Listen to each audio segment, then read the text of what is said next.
Ay, saan kita ay hintayin mo ko. Baka maaga na uwian namin. Nagpalitan na kami ng mga... Oh, ikaw ang nag-chat nito eh. O tapos, Sabi ko, anong oras? Sabi mo Kung nga, anong oras? sabi mo nga, 5 pa rin yan. Kaya nga, sabi ko nga, Nagpahintay na talaga ako. anong oras? Sabi ko kung anong oras. Nung pinalabas kami, mga 5:08 na yun eh. Sabi ko kung anong oras 8 nag-iintay. minutes na lang yun eh.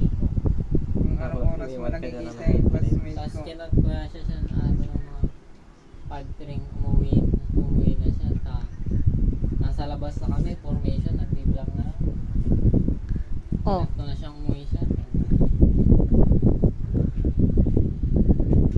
ibig sabihin, palabas na kayo. Palabas ka na ng kampo dapat. Kakarating yan. Hindi kanina pa yun. Kanina pa. Sabi nga niya, tinat mo daw siya, pinauwi mo na daw siya, kaya umuwi na siya. Ayaw mo ng donut? Hindi, dalawa-dalawa. Yung kainin mo, mas masarap yung nando. Anong gusto mo? Ibaon mo yan o yung nandoon ang ibaon mo? Tatawag na yung dalawang bus.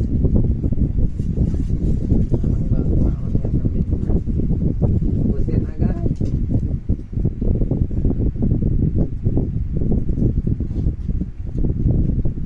Masarap to. Hindi, mas masarap yung may pangaman sa loob. Yung tulad din. Meron nga doon, may pangaman nga sa loob. Pero mas siksik yan. Mas maraming laman yan. Yun. Kahit kumain ka ng 3 noon pa hindi ka busog yan. Isa lang, busog ka dyan. Sarap pero masarap pa rin. Sulit. Pero meron pa doon to. Sugar. Sugar yan. Yan mo, magwalis ka na lang mamaya pagkatapos mo kumain. Tapos si Denmark magluluto yan ng tosino. Naglaro naman ah. Magluto umaga pa.